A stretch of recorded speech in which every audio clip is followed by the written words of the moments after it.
ce qui va nous permettre, sans transition, de passer à la table ronde suivante, dont je vous ai laissé entrevoir une partie du contenu, avec nos prochains invités. Donc Sébastien Couzy, que j'ai nommé il y a quelques minutes, associé fondateur de Métanéo, entreprise de développement et de financement de projets. Sylvain Frédéric, directeur recherche et développement de Nasqueo. Nasqueo étant un des rares ensembliers français dans cette filière. Antoine Jacob, directeur du développement ENR, énergie renouvelable d'IDEX, qui est également développeur mais exploitant. Et enfin Serge Verdier, président de Bionerval, directeur général du pôle énergie du groupe Saria Industrie, exploitant également, qui pourra nous présenter lui aussi son activité dans quelques instants. Bonjour messieurs, je vous laisse vous installer. Bonjour et merci également de votre présence. Alors, il s'agit, vous l'imaginez bien, d'aller un peu plus loin maintenant dans la découverte de vos métiers. Il s'agit pour les participants du colloque de découvrir ou redécouvrir pour certains, ou en tout cas mieux connaître vos métiers, vos activités, vos projets. Donc vous pourrez donc nous les décrire à travers la description de quelques installations que vous avez mises en place ou à travers les projets en cours. Quels en sont les avantages pour les territoires et que faut-il réunir pour parvenir à développer une véritable filière industrielle française? C'est ce que je vous propose de débattre ensemble et avec la salle ensuite, comme convenu, et pour respecter les règles du jeu de ce colloque.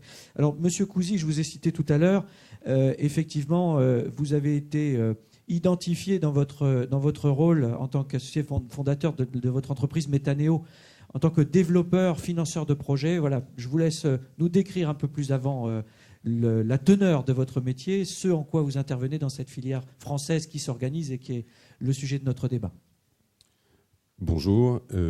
Oui, donc on est financeur et développeur de projets. On est cofinanceur et développeur de projets. On est en amont de la chaîne du secteur de la méthanisation, c'est-à-dire qu'on porte les projets, on les porte avec d'autres acteurs. Métanéo a un modèle. Tout à l'heure, je pense qu'on l'a dit à peu près 18 fois depuis le début de la matinée, il n'y a pas de modèle, il n'y a pas de meilleur modèle. Donc Métanéo a un modèle qui est un modèle que l'on caractérise, nous, comme étant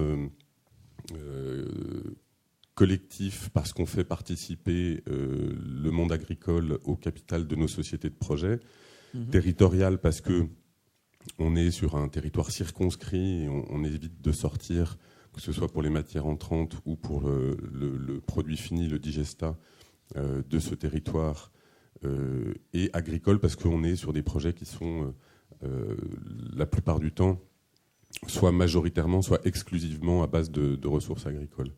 Donc voilà, on développe ces projets-là, on les porte avec les acteurs locaux et puis on les finance et on les cofinance avec eux pour une raison simple, hein, on le fait avec eux parce que le monsieur de la Chambre d'agriculture en parlait tout à l'heure. On souhaite que les revenus soient partagés parce que si on n'a pas le même objectif, ça sera compliqué de monter un projet qui est à la base un projet intrinsèquement compliqué.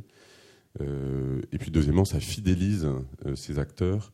Et s'ils sont fidélisés, on a évidemment un financement bancaire qui est plus simple à construire, parce que c'est vraiment, quand je parle de construction, c'est pas simplement une construction de site, mais on construit toutes les étapes en amont, dont la partie financement bancaire. Voilà quel est notre rôle. Je vais vous proposer ultérieurement d'aller un petit peu plus loin dans la description concrète de la réalité de votre métier et puis la description d'installations existantes ou en cours d'installation. Monsieur Frédéric, je vous pose la même question pour faire connaissance à travers ce premier tour de table et nous décrire votre métier en quelques mots. Alors Nasqueo, donc c'est une entreprise française. Effectivement, vous l'avez rappelé, un ensemblier. Alors qu'est-ce que ça veut dire? C'est-à-dire qu'on va concevoir effectivement l'unité de méthanisation, on va allotir en fait chaque lot. Donc on connaît bien le marché effectivement français, on connaît bien effectivement les équipementiers. C'est sur le sujet sur lequel je vais aujourd'hui effectivement débattre.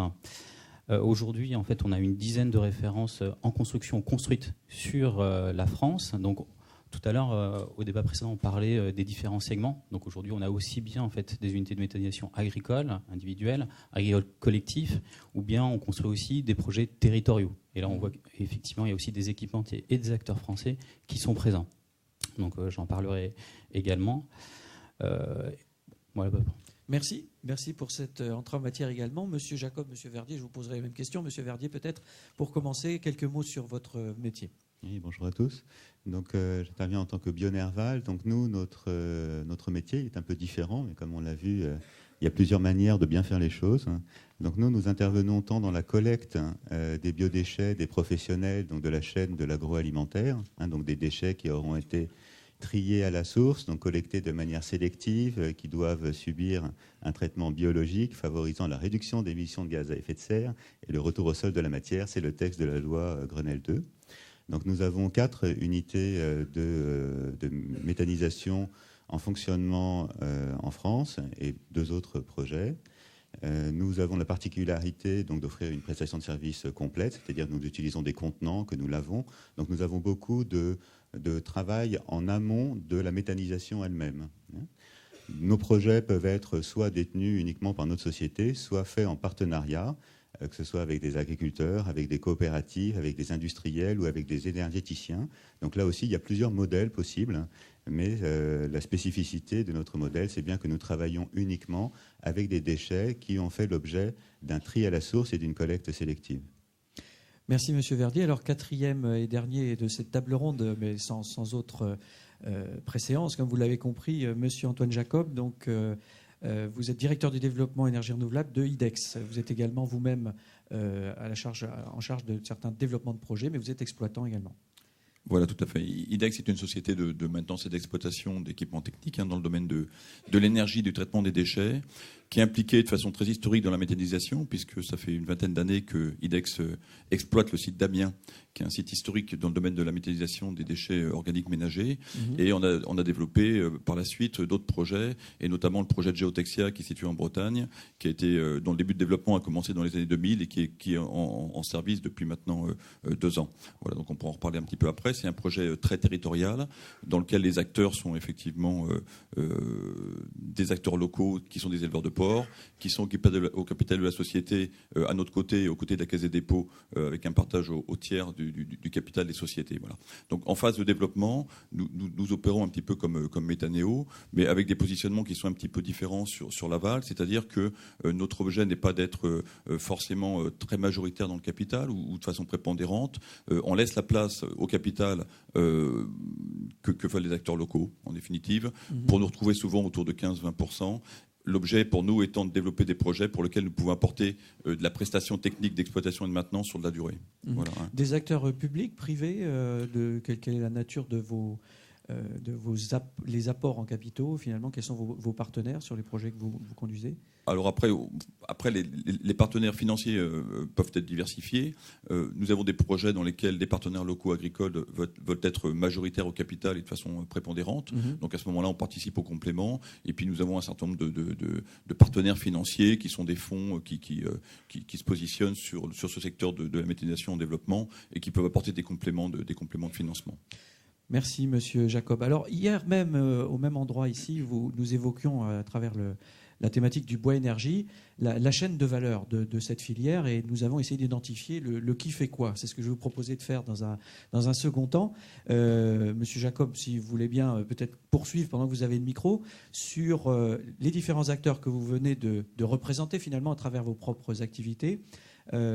Qui fait quoi dans une filière dite française, finalement, dans laquelle on a souvent, enfin pour la filière qui nous intéresse, la méthanisation, on a souvent tendance à penser qu'il y a beaucoup d'acteurs étrangers, que ce soit dans les équipements, dans les matériels, etc. Et on n'a pas encore une vision très précise du qui fait quoi, justement. D'accord. Alors, dans le domaine du développement, il y a beaucoup de structures françaises déjà qui agissent. Il y a quelques développeurs qui émanent de structures étrangères qui sont positionnés en France pour faire la même chose. Ensuite, en phase études, construction, on a en France un certain nombre de bureaux d'études qui sont spécialisés dans ces domaines-là, qui savent parfaitement accompagner les projets sur leurs différents aspects, aussi bien sur les aspects de l'analyse de la ressource que les aspects technologiques de transformation, et ensuite l'analyse des problématiques d'épandage notamment, et qui peuvent accompagner donc les acteurs. Les chambres d'agriculture sur les aspects épandage sont très positionnés en accompagnement d'études sur ces aspects-là, etc. Donc la filière est autonome dans le domaine du développement de projets. Il y a un savoir-faire qui est en augmentation constante en France.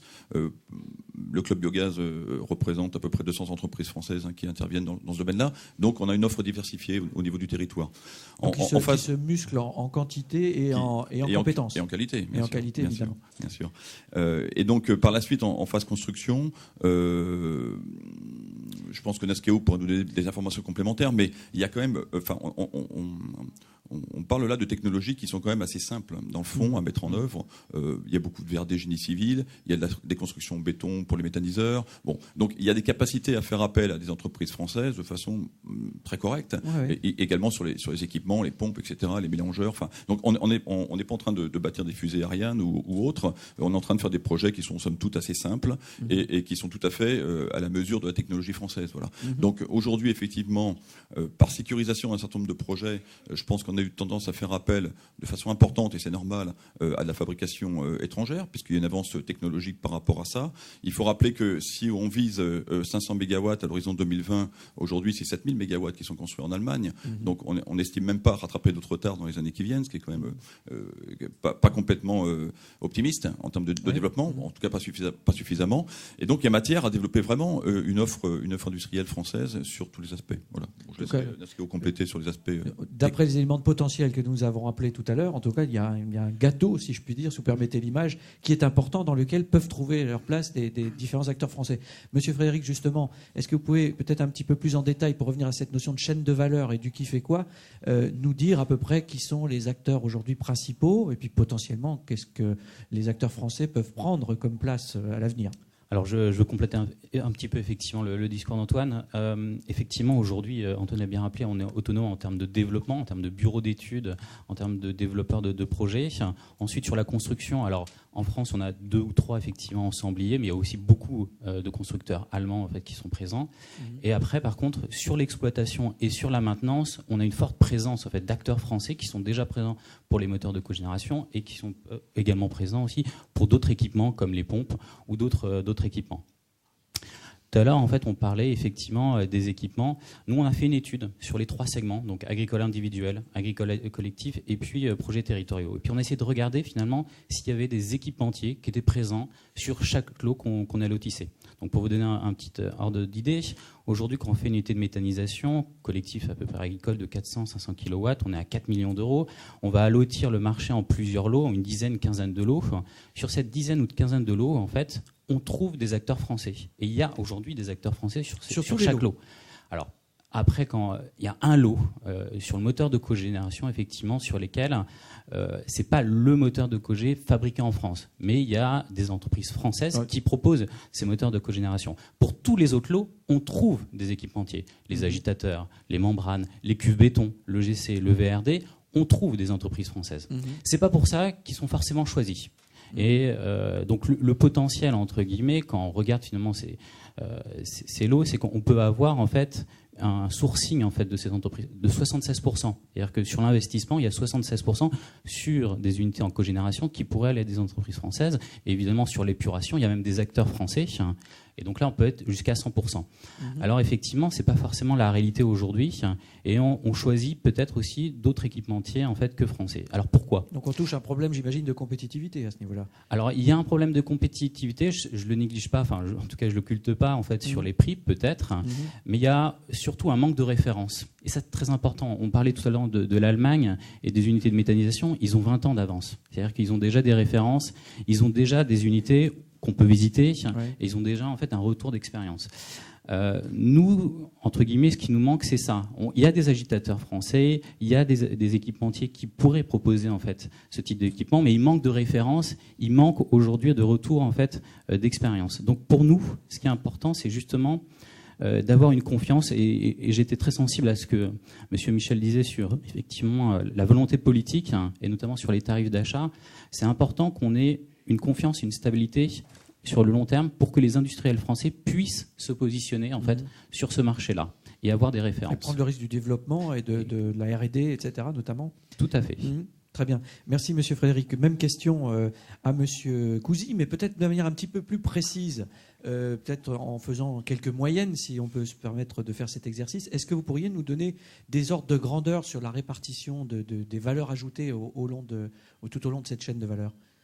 Je pense que Sylvain aurait pu le faire encore mieux que moi, mais je vais le faire sur un exemple, sur le projet, le premier projet qu'on a développé et qui tourne depuis 2 mois et qu'on a mis, je fais juste une parenthèse, qu'on a mis 5 ans à développer. On a mis 5 ans à le développer. C'est un projet compliqué, c'est un projet assez important. Ambitieux. La parenthèse que je veux faire, c'est que on parle de 1000 sites en 2020. 2020, oui. C'est dans 7 ans. Je pense que l'objectif est extrêmement ambitieux, et c'est bien d'avoir des objectifs ambitieux, mais c'est extrêmement ambitieux quand on voit le temps que ça prend encore aujourd'hui. Mais je crois qu'on en a parlé pas mal tout à l'heure. Donc l'exemple que je vous donne, c'est donc sur ce projet d'hyperméthanisation. Alors, on n'a pas travaillé avec un ensemblier français, on a travaillé avec un ensemblier danois. Aujourd'hui, pourquoi est-ce qu'on a travaillé avec un ensemblier danois? Pour des raisons, 1, de prix, 2, c'était notre premier projet, il fallait qu'on travaille avec quelqu'un qui donnait confiance aux banques. C'était raison, finalement, que ce que vient d'évoquer M. Frédéric, finalement. Quelqu'un qui bénéficie d'une expérience qui vous rassure. Qui nous rassure et qui rassure les banques. Donc, avec cet ensemblier danois, on a néanmoins été le plus possible, puisque sur sa partie, la partie du procédé de méthanisation, parce que, comme Sylvain le disait, il y a aussi toute une partie bâtiment génie civil qui peut être indépendante et qui peut être un autre lot, sur laquelle c'est plus facile de faire du français, de faire du local. Sur la partie procédé, on est en gros à 50% de valeur ajoutée, d'entreprises françaises qui ont travaillé sur le procédé, et 50% d'entreprises autres que françaises. Alors on n'est pas du tout dans le problème photovoltaïque, entre guillemets. On n'est pas du tout en train de parler de dumping chinois. Là, on est vraiment sur des entreprises européennes. On est dans un procédé industriel. On construit une usine. Donc les entreprises, quand elles ne sont pas françaises, elles sont européennes déjà. Merci pour ces précisions. Et ça, c'était un projet de cogénération sur lequel il y a une grosse partie qui est le moteur de cogénération, donc qui représente 10-15% du montant total de l'investissement, qui aujourd'hui n'a pas d'offre française. On peut espérer, on espère, et vraisemblablement c'est comme ça que ça se passera, que sur les projets injection, sur les 1000 projets, beaucoup de gens estiment qu'il y aura peut-être environ 2/3 de projets injection sur les projets qui seront à venir jusqu'à 2020. On espère que le pourcentage va monter pour les projets injection, parce qu'en termes d'épuration, voire de compression, on peut travailler avec des industriels. Il y a des savoir-faire français aujourd'hui. Ils sont déjà là sur le marché. Monsieur Frédéric, vous confirmez? Alors, je vais peut-être justement rebondir par rapport au moteur de cogénération. Si vous en avez la possibilité, au-delà du seul moteur dont nous avons compris qu'il y a effectivement des opérateurs reconnus, incontournables aujourd'hui, vous nous avez cité 10 à 15 lots tout à l'heure, sans vous demander un décompte d'épicerie, mais est-ce que vous pouvez nous faire passer quelques ordres de grandeur là également sur le qui fait quoi à chaque stade, sur chaque lot? Quelles sont les valeurs en pourcentage? Alors, je vais commencer par le moteur de Cogé, qui est effectivement un lot, mais je vais essayer de démystifier aussi un peu ce lot, parce qu'à chaque fois, effectivement, on a les acteurs du monde de Biogaz qui nous disent effectivement que c'est pas forcément français. Donc, on est effectivement sur l'investissement, que sur le CAPEX, à hauteur de 15% à peu près sur le moteur de cogénération, environ, quel que soit le projet, entre 15 et 20%. Et finalement, sur ces 15 à 20%, on peut très bien diviser par 3, en fait. Parce que quand vous faites un développement de projet, vous avez le développement de projet, vous avez le bureau d'études, vous avez ensuite le CAPEX, effectivement, tout l'investissement, et ensuite vous avez toute la valeur ajoutée par l'exploitation, qui est encore plus important. Et finalement, quand on fait le ratio, l'investissement, en fait, ce n'est que 1/3, finalement, pratiquement, de l'ensemble du projet. Donc finalement, de ces 15%, en fait, on n'en retire que 5%, finalement, sur la valeur ajoutée totale d'un projet d'unité de méthanisation sur 15 ans. Et sur ces 5%, en fait, comme je vous l'ai dit tout à l'heure, il y a des entreprises françaises qui sont extrêmement bien positionnées, comme Clark, Eneria, comme Cogenco, qui aujourd'hui sont déjà présents et finalement qui reprennent 50%.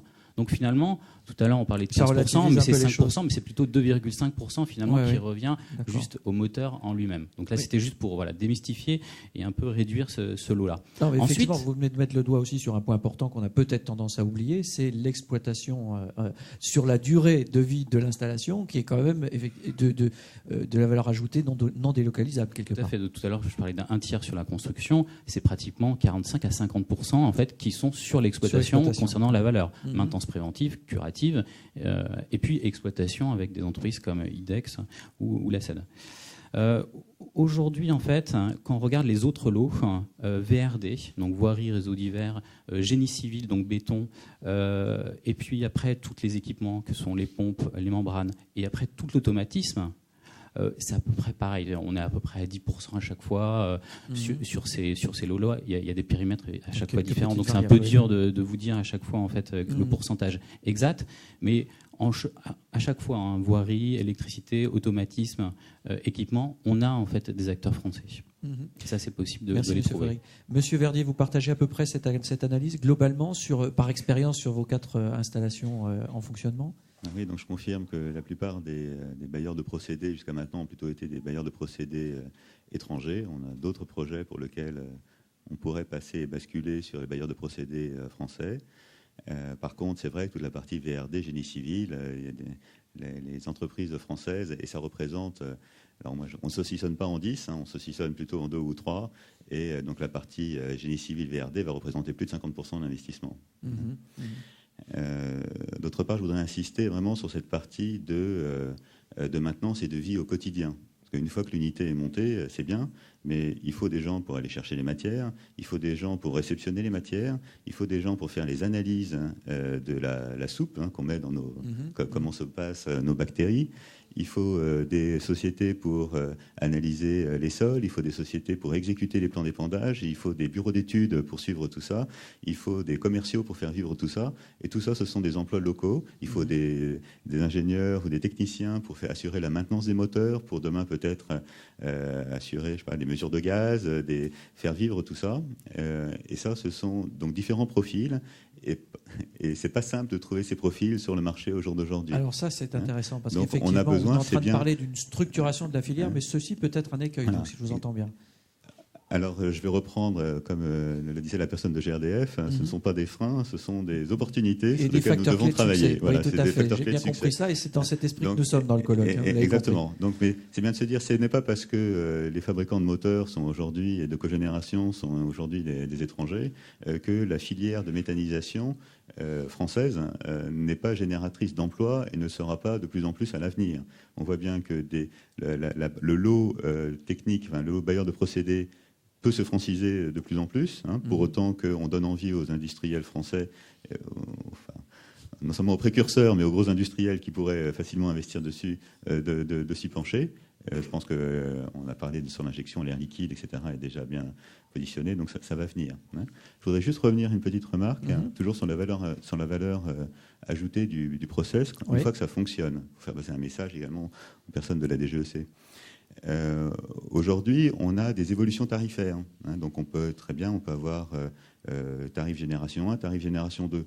Lorsqu'un nouveau tarif arrive, ce nouveau tarif ne peut être exécuté que sur les nouvelles installations. Et donc l'installation qui aura commencé il y a 3 voire 4 ans, elle n'aura pas la possibilité dans le règlement aujourd'hui de bénéficier du nouveau tarif. Et donc elle va se retrouver en étant pénalisée par rapport aux nouveaux entrants. Donc c'est un peu particulier d'un point de vue financier, d'un point de vue gestion du risque, d'un point de vue encouragement. On donne une prime au dernier entrant. Voilà, donc je sais qu'il y a la problématique des éoliennes ou du photovoltaïque, mais là on est dans une stratégie différente, puisque pour le vent ou pour le soleil, on sait s'il y a du vent, on sait s'il y a du soleil, mais le soleil ou le vent n'a pas de valeur marchande en tant que tel. Alors que lorsqu'on va avoir 2 unités de traitement qui vont parfois, et pour certains ça serait souhaitable, vont avoir de la concurrence entre elles pour le gisement, on va créer artificiellement un déséquilibre concurrentiel. Donc ce qui va venir perturber la chaîne de valeur. Enfin, une dernière petite remarque, c'est sur l'aspect un peu j'allais dire narquois, c'est un peu fort, mais c'est Jacob, en comparant l'objectif français des 1000 unités et l'objectif et le chiffre allemand des 7000, je pense qu'en tant que collectivité française, nous n'avons pas à nous donner l'objectif des 7000 unités allemandes, parce que leur modèle est différent. Là aussi, leur modèle fonctionne essentiellement avec des cultures énergétiques. Et donc c'est plus la problématique. On a plusieurs centaines de milliers d'hectares en Allemagne qui sont cultivés uniquement pour approvisionner des méthaniseurs. Ce Oui, n'est pas le modèle que je pense nous souhaitons construire. Avec Donc, des effets complètement différents et sans être juge par rapport aux choix qui ont été faits, avec des prix de rachat qui n'ont rien à voir, avec des conséquences. Non, mais même sans parler de prix de rachat, d'un point de vue sociétal, ce n'est pas le modèle que nous souhaitons mettre en avant. Dit, le prix de rachat peut avoir de l'influence dans ces pratiques. Bien sûr, mais là, dans ce que je souhaite souligner, là, c'est plus que le modèle, ou les différents modèles, tant ce qui a été évoqué dans le cadre de la première table ronde, que ce que nous évoquons là, ou que nous cherchons à illustrer, nous avons à créer les modèles de la méthanisation à la française. Et je ressens à M. Cousy, déjà 1000, c'est top, si on y arrive. Voilà. Alors vous aussi, vous parlez de modèle au pluriel. Donc je reviens vers M. Cousy qui disait tout à l'heure, on a bien compris, il n'y a pas de modèle français, il n'y a pas un modèle français. Il y a plusieurs manières de bien faire les choses. Par contre, exactement, c'est ce que je voulais dire, effectivement, comme vous venez de le préciser. M. Cousy, je vous laisse rebondir là-dessus et peut-être revenir sur un des points qu'évoquait M. Verdier concernant les compétences. Vous qui êtes une entreprise en développement, vous êtes confronté à ce problème de recrutement des bonnes compétences au bon moment, etc. Vous nous direz comment vous voyez les choses. Et puis, un petit peu plus tôt que prévu, si vous le voulez bien, profitez vraiment à fond de votre présence. Je vais me tourner vers la salle un peu plus tôt que prévu pour pouvoir vous poser des questions de la salle, quitte à ce que nous revenions à nos discussions ultérieurement.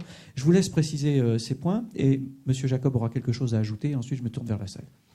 Oui, sur les compétences, la seule chose que je peux dire, c'est que moi, je travaille dans un truc qui a un nom un petit peu barbare, qui est le COSEI, donc le Comité d'orientation stratégique des éco-industries, dans lequel il y a un groupe de travail énergie renouvelable qui est présidé par le CER, dans lequel il y a un sous-groupe de travail biogaz.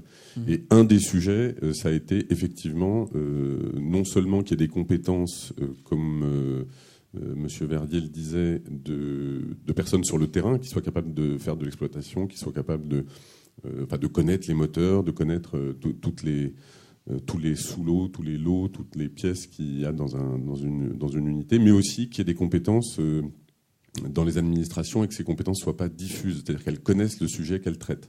On est souvent confrontés, on est souvent en train d'apprendre aux gens. Ah, c'était plus le cas avant, ça l'est un petit peu moins maintenant, mais ça continue à l'être. On est souvent en train d'apprendre ce métier à des gens qui ne le connaissent pas et c'est normal qu'elles ne le connaissent pas. Donc ça, c'est le point sur les compétences. Je reviens juste aussi sur...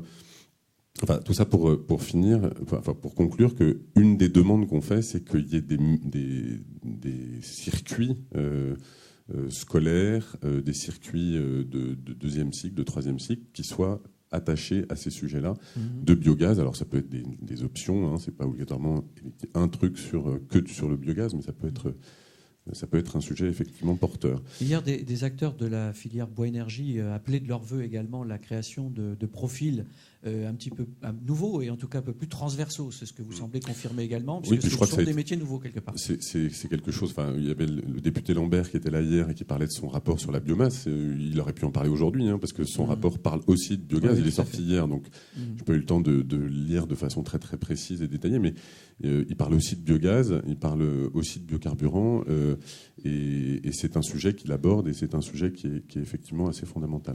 Juste un tout petit mot avant que vous posiez des questions. Je reviens quand même sur cette histoire d'industrialisation, je ne vais pas dire industrialisation, filière industrielle locale, je pense que c'est ça le mot qui est important. Je pense qu'on fera en sorte, si on travaille vers ça, que l'acceptabilité soit encore plus forte. Ça, je pense que c'est un point important. Et ce problème, il se résout de façon assez simple. Aujourd'hui, les équipementiers qui soit ne font pas, soit font trop cher par rapport à d'autres qui ont évidemment 20 ans d'avance, donc c'est normal, ils feront moins cher seulement s'ils ont un carnet de commandes. C'est très très simple. Et le carnet de commandes, ils l'auront que s'il y a des porteurs de projets qui ont des projets. Et ces porteurs de projets, ils auront des projets que si les paramètres dont on a parlé lors de la première table ronde, les tarifs, les subventions, qui sont un gros sujet à venir. L'ADEME subventionne bien la méthanisation jusqu'à la fin va le faire jusqu'à fin 2013. À partir de 2014, c'est un gros point d'interrogation. On ne sait pas comment seront subventionnés les projets de méthanisation. Et s'il n'y a plus de subventions et si les tarifs n'augmentent pas, ne sont pas supérieurs ou un petit peu différents de ce qu'ils sont aujourd'hui, il y aura beaucoup de projets qui ne passeront plus d'un point de vue économique. Et donc, il n'y aura pas de carnet commande et donc on ne fera pas de filière industrielle française. Au développement de la filière industrielle française, dont les acteurs sont présents, mais effectivement ne pourront se développer qu'à ces conditions que vous venez de réunir. En tout cas, telle est votre vision. Monsieur Jacob, un petit point pour compléter, puis nous tournons vers la salle. 2 points, une réponse Monsieur Verdier, un modèle, c'est pas forcément à dupliquer complètement. Ça donne juste des objectifs. Après, la structuration française de la méthanisation sera différente de celle de l'Allemagne. Mais je pense qu'en termes de puissance, on l'a dit ce matin, Caroline l'a dit plusieurs fois, on a un gisement qui permet d'être ambitieux. Voilà. Donc sans aller faire des cultures énergétiques, on peut faire de la puissance. Un partout. Autre chose concernant l'intégration, la formation de personnel et l'adéquation en niveau technique par rapport à la demande de la filière. Le positionnement que l'on a, nous, chez IDEX, c'est justement ça. C'est-à-dire, ça veut dire proposer une offre dans laquelle on est en capacité d'aller recruter, former, imposer des procédures et contrôler. Et donc, du coup, avoir une offre à un niveau national qui permette, à travers une équipe dédiée, justement, de reproduire et d'apprendre. Parce qu'il faut rester modeste. Hein. On a 2 unités en exploitation. On a encore beaucoup de choses à apprendre dans le domaine. Et donc, l'idée, c'est vraiment de structurer des équipes qui sont à même de venir recruter. Et dans ces domaines d'activité, on recrute localement. Géotexia, dans le Mené, dans les Côtes d'Armor, les 4 employés qui est aujourd'hui sur le site, ce sont 4 employés qui sont du cru et qu'on a formés. Ce sont les fils des éleveurs, etc. Alors évidemment avec un bon niveau, ce sont des électromécaniciens, des Bac+2 ou Bac+5, mais que l'on a formés pour pouvoir prendre en charge ce type d'unité. Voilà, il est nécessaire de pouvoir employer localement. De toute façon, c'est le désir des porteurs de projets, ce qui est normal. Et ensuite, on ne délocalise pas de Paris des gens qui ont été formés ici pour aller au fin fond du Mené, même si c'est très beau. Il vaut mieux y avoir vécu pour s'y intégrer et y rester longtemps. Très bien, merci pour cette notion complémentaire qui va au-delà de la notion d'une filière française, mais de cette notion de territorialisation aussi de ces valeurs ajoutées, de fixation sur les territoires même des projets. Merci messieurs pour ces éclairages sur lesquels vous pourrez revenir à travers les questions de la salle, vers laquelle je me tourne maintenant comme convenu, donc pour que vous puissiez poser vos questions directement. Je crois que c'est monsieur Touchet qui fait signe pour obtenir un micro. Si vous le voulez bien, nous allons vous le proposer dans un instant, ici au 3e rang, si vous voulez bien, de ce côté. Alors, je n'irai pas du côté droit ou gauche de la salle, puisque je suis exactement... je vous fais face. Donc, voilà, merci Monsieur Touchet de bien vouloir, maintenant que nous vous connaissons, poser votre question et nous dire à qui elle s'adresse éventuellement. Et puis, je vais en profiter juste pour vous demander par précaution s'il y a d'autres mains qui s'étaient levées entre-temps. Pas pour l'instant. Merci. Question collégiale, et puis une question... un peu en réponse à Monsieur Verdier. L'aspect retour d'expérience et compétences, vous l'avez mis en avant.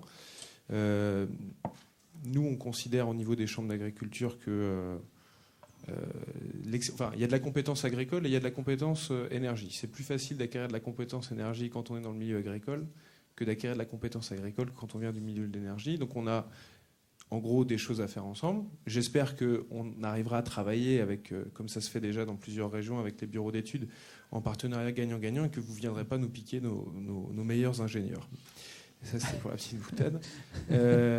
Et voilà, je tenais à dire que c'est vrai que si on veut arriver... Moi, j'ai des conseillers dans des régions où le fait qu'il y ait un industriel allemand qui exploite déjà des milliers d'unités en Allemagne, qui propose son modèle, et qu'on n'ait pas d'autres solutions à proposer aux futurs porteurs de projets, ça pose question. Parce que c'est la sécurité face à des solutions françaises différentes, innovantes, sur lesquelles il n'y a pas encore de retour. Et donc c'est extrêmement important qu'on ait un retour d'expérience riche sur les aspects à la fois énergétiques, charge de travail, fonctionnement, suivi des entrants et suivi des sortants.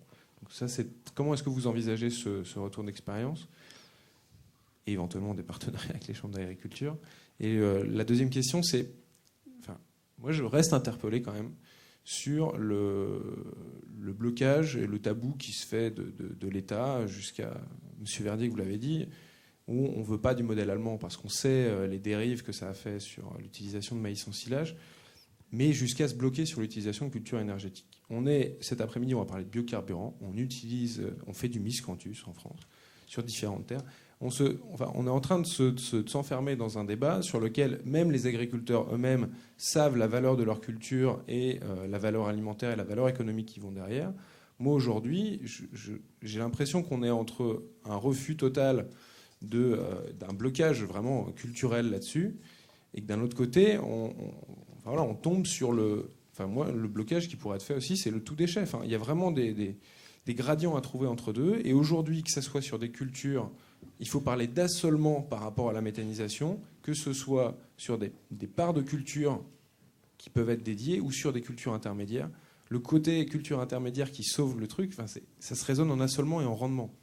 Donc il faut vraiment qu'on change ce braquet pour qu'on ait des systèmes de production, des agrosystèmes agricoles qui tiennent la route et qui soient renforcés par rapport à la méthanisation. Voilà. Merci. Merci, Monsieur Touché, pour ces suggestions. Alors, il y a deux questions là aussi, deux questions importantes. Nous n'avons pas de représentant de l'État à cette table ronde, donc je ne sais pas si Monsieur Michel est encore présent dans la salle. Il nous a quittés, donc on ne pourra pas forcément vous donner tous les éléments de réponse à ce stade, mais je crois savoir que vous avez quelques échanges avec l'administration à ce sujet et sur ces questions. Mais messieurs, je vous laisse nous faire part de votre propre vision en la matière. Monsieur Verdier, vous voulez commencer ? Alors oui, donc sur la partie, pour éviter toute ambiguïté, tant le SER que le Club Biogaz ont essayé de faire, et dans la mesure du possible, j'ai essayé également d'y contribuer, à faire accepter les cultures intermédiaires. Mais on a parlé également dans la première table ronde de l'acceptabilité des projets. Et vous avez vous-même cité le cas des biocarburants, avec la difficulté aujourd'hui d'un point de vue acceptabilité d'une certaine filière à cause de ce conflit d'usage entre un usage énergétique et un usage alimentaire. Donc je pense que pour l'ensemble de la filière, quel que soit le modèle, que ce soit l'agriculteur, que ce soit le gestionnaire de déchets, que ce soit le bailleur de procédés, nous avons, pour l'ensemble de la filière méthanisation française, à tirer les leçons des écueils qu'a rencontré le domaine du carburant et être très précis sur les cultures que nous souhaitons mettre ou non dans nos digesteurs, quel qu'il soit, que ce soit le digesteur à la ferme, ou que ce soit le digesteur collectif, ou que ce soit le digesteur industriel. C'est ça mon message. Voilà.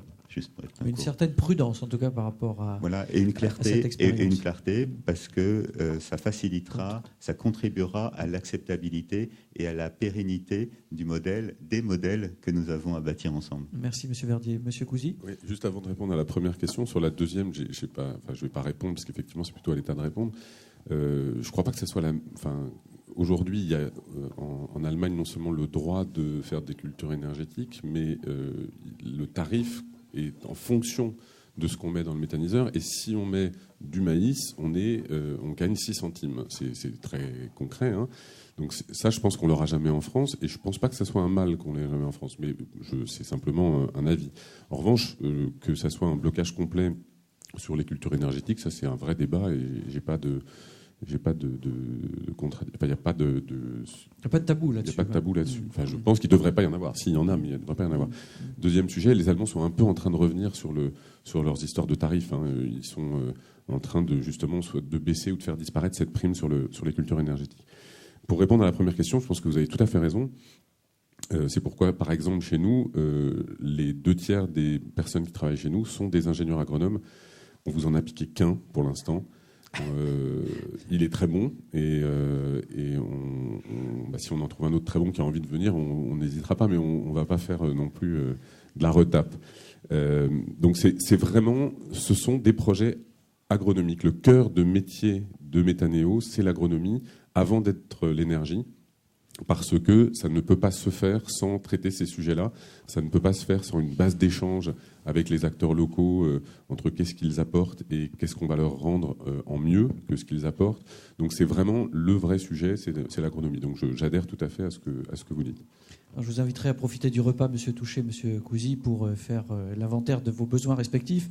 Monsieur Jacob, et je finis, on travaille sur chacun de nos projets, quasiment sur chacun de nos projets, avec les chambres d'agriculture. Donc on n'est pas de bureau d'études, on est développeur, mais à chaque fois on travaille avec les chambres d'agriculture et à chaque fois ça s'est plutôt bien passé jusqu'à maintenant.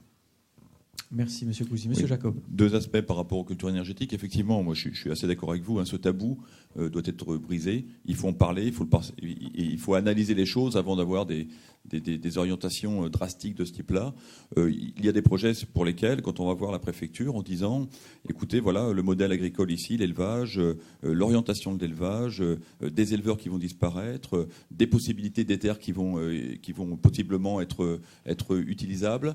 Il vaut mieux aujourd'hui avoir avoir une installation dans laquelle on décline complètement les surfaces qu'on va éventuellement dédier à des cultures énergétiques et s'en tenir là, parce que comme c'est une installation classée, on va être engagé à ne pas aller en chercher le plus. Et du coup, ça va permettre de pérenniser l'installation, mais avec une projection, une perspective d'utilisation des sols localement, que de ne rien dire, d'attendre que éventuellement l'élevage tombe un petit peu, et puis après de faire ce qu'on veut, puisque de toute façon l'installation sera là. Donc autant en parler tout de suite et dire ce qu'on va faire et le programmer. Et je renvoie par rapport à ça à une étude de Solagro là, qui s'appelle After 2050, et qui est très éclairante par rapport à ça, puisque l'étude consiste à analyser l'affectation des sols, et qui doit, les sols au niveau national devront contribuer évidemment premièrement à l'alimentation en définissant des objectifs en termes et des perspectives au 2050 en termes d'alimentation et d'orientation de l'alimentation, et ensuite les productions décarbonées, et ensuite les cultures énergétiques. Et donc quand il y a des modèles comme ça qui sont faits et qui sont déclinés au niveau des régions, on sait de quoi on parle en termes de besoins, et on sait ce qu'on peut affecter clairement tout en protégeant l'alimentation. Donc ce sont que des projections de ce type-là qui permettront de savoir ce qu'on peut faire. Alors ceci dit, effectivement, il y a des cas de figure différents. Il y a des intermédiaires, comme ça a été dit tout à l'heure, sans parler de culture intermédiaire, mais effectivement une plante comme le miscanthus qui peut rentrer dans ces process, dans les assolements, les rotations, jusqu'à nouvel ordre ne se mange pas, enfin sauf erreur, effectivement peut constituer l'une des alternatives ou l'une des possibilités qu'évoquait M. Touchet. Merci pour vos précisions, vos illustrations. Autre question de la salle, monsieur, je vous laisse vous présenter également. Nous allons vous donner un micro ici au premier rang dans quelques instants. Merci, mesdemoiselles, à cette occasion pour votre contribution au cours de ces 2 journées pour faciliter les enchaînements et les débats qui se passent très très bien dans ces conditions. Merci, monsieur. Oui, bonjour. Éric Vincent, vice-président du CER. Ma question est la suivante. On parle de choc de simplification pour le secteur des énergies renouvelables en général. C'est l'annonce du gouvernement, de Mme Bateau. Comment ça peut se traduire et quelles sont les priorités pour vous? Quels sont les domaines dans lesquels la simplification des contraintes administratives peut faciliter le développement plus rapide des projets? Alors, je vais commencer à répondre un début de réponse. Je ne veux pas revenir sur les temps de développement. Effectivement, 5 ans, 7 ans de développement, Géotexia peut-être encore plus de temps de développement, effectivement avec des longueurs administratives importantes. Nous, ce qu'on observe en fait sur le terrain, c'est que chaque administration en fait a son interprétation aussi des nomenclatures. Alors avant, il n'y en avait pas. En 2005, il n'y avait même pas de nomenclature ICPE pour la méthanisation. Maintenant, il y en a, c'est bien. Et donc, on commence à avoir effectivement une feuille de route, mais chaque fois, chaque département, on a une interprétation différente, ce qui fait que quelquefois, rien que pour avoir la recevabilité du dossier, on ne parle même pas du temps de l'instruction, rien que pour avoir la recevabilité, on a mis 1 an à 1 an et demi pour avoir les bons documents pour avoir la recevabilité. Je reviens aussi sur ce que Jean-Henri Curelli disait. Ensuite, on a aussi une surenchère des fois, carrément. On est autorisé et sur certaines applications, alors pas seulement ICPE, mais aussi agrément sanitaire, on va avoir une surenchère encore plus importante et un manque d'homogénéité au niveau national. Donc nous, sur ce quoi on plaide, c'est au moins avoir une directive nationale sur les ICPE, sur l'agrément sanitaire. C'est un point extrêmement important parce qu'on rencontre à chaque fois, à chaque département, une interprétation différente. Voilà, quand vous dites interprétation différente, c'est surtout d'un territoire à l'autre, quoi, d'une direction à l'autre, d'une administration concernée à une autre, les interprétations peuvent être très différentes d'une région. Donc il y a quelque part distorsion dans la faisabilité des projets, évidemment. Monsieur Verdi, vous voulez ajouter quelque chose? Oui, peut-être juste également penser aux unités qui existent déjà et donc faciliter leur évolution. C'est-à-dire, on est parti dans un schéma où on a fait de la cogénération, l'injection devient possible. Là, aujourd'hui, si j'ai bien compris, mais je ne suis pas sûr d'avoir bien compris, le tarif dont pourrait bénéficier une installation qui a fait déjà de la cogénération, si elle va dans l'injection, le tarif du biogaz dépend du nombre d'années qui lui reste. Grosso modo, si je pousse au maximum, il me reste plus qu'1 an sur mon contrat. Le gaz va m'acheter 1/15e du prix qu'il a acheté à l'unité qui va commencer l'injection de biogaz. C'est aberrant, d'accord ? Excusez-moi. Je vais être prudent. Je n'ai pas compris le rationnel de cette démarche. D'accord. Vous avez apprécié votre franchise depuis le début de cette table ronde. Imaginez, je passe une installation de cogénération en injection. J'ai donc un moteur de disponible. Ce moteur-là, je ne peux pas le déplacer sur une autre installation qui serait récente parce que mon contrat d'obligation d'achat ne marche que si le moteur n'a jamais été dans un autre contrat d'obligation d'achat. Je porte le même jugement sans avoir à m'en répéter. Donc, je pense que, mais j'en souris. Hein, alors, c'est vrai qu'il y a des choses dont le rationnel m'échappe, hein, d'accord. Maintenant, il faut bien comprendre que tout le monde apprend. Hein. Le voisin apprend, l'industriel apprend, l'administratif apprend, l'ingénieur, qu'il soit agronome de formation ou mécanicien, apprend. On est tous dans une phase d'apprentissage. Donc c'est normal qu'on ait nos hésitations, nos allers-retours, etc. Vos interrogations. Mais pour répondre sur le choc et sur la simplification, qu'est-ce qu'on peut faire? Voilà, c'est rendons-nous la vie plus simple. Quoi. Maintenant qu'on connaît mieux, et on va continuer à mieux connaître, rendons-nous la vie plus simple. Merci messieurs. Pas d'autres commentaires. Nous sommes encore parfaitement dans les temps pour cette table ronde, mais je vous remercie de vous signaler pour une dernière question, si vous le voulez bien. Monsieur ici au 3e rang, nous vous passons le micro, même proposition. Merci de vous présenter, monsieur, avant de poser votre question. Oui, Jules Dacoten, syndicat des céréaliers AGPB, AGPM. Un premier commentaire pour effectivement accueillir avec une certaine satisfaction que la notion de tabou sur les cultures énergétiques devient aujourd'hui un élément de discussion, ce qui est quand même une grande avancée par rapport à il y a quelques temps. Je me permettrai de faire une remarque sur le fait, est-ce que les cultures énergétiques aujourd'hui utilisées pour les biocarburants sont sur des terres qui ne vont pas changer d'ici 2050, sont une moins bonne utilisation de ces terres que celles qui pourraient être faites en 2050 pour faire du biogaz? C'est une question qu'on peut poser, surtout si le modèle pour lequel, sur la façon de développer ces surfaces est finalement de réduire les exportations ou la potentialité d'exportation de l'agriculture française aujourd'hui, qui est quand même reconnue dans le monde pour ses capacités. Donc ça, c'est un point, une remarque importante. L'autre chose, c'est finalement, j'ai une question donc, sur les filières industrielles ou les filières de méthanisation. Il y a plusieurs technologies de méthanisation. Il y a l'infiniment mélangé liquide, il y a le solide. Du côté céréalier, on imagine bien que le solide a peut-être plus d'intérêt. Est-ce que finalement, on ne fait pas des choix comme ça, a priori? Est-ce qu'il y a des opportunités plus fortes ou moins fortes sur certains types de technologies? Sauf erreur, monsieur, effectivement, cela corrobore ce que nous avons déjà entendu, à savoir qu'il n'y a pas un modèle. Il y a, j'imagine, des situations qui méritent certainement des réponses différentes, mais je ne voudrais pas répondre à la place des intervenants. Monsieur Frédéric? Oui, je vais juste répondre effectivement sur l'opportunité industrielle. Effectivement, nous, entre guillemets, quand on parle, alors culture énergétique ici, mais aussi surtout fumier, pailleux, là, effectivement, on a des procédés qui sont beaucoup plus adaptés en voie sèche. Et là, il y a une vraie opportunité en fait, pour la France et les acteurs industriels français à se positionner sur un nouveau procédé, un nouveau modèle un peu sur ce gisement. Alors, je ne rentre pas dans le débat du modèle et des modèles, mais en tout cas sur la biomasse, que ce soit maïs ou culture et fumier pailleux, oui, il y a une opportunité pour les équipementiers et les acteurs industriels français de se positionner sur un nouveau procédé de méthanisation. Merci pour cette réponse. Merci à vous, mesdames, messieurs, encore une fois pour votre participation. Je voulais juste m'assurer qu'il n'y ait pas d'autres questions. Merci de votre contribution encore une fois et je vous propose d'applaudir, comme pour la table ronde précédente, nos intervenants. Merci, messieurs, non seulement pour votre présence, votre participation, mais également la concision et l'esprit de synthèse dans vos réponses qui nous a permis de respecter notre agenda. Merci beaucoup.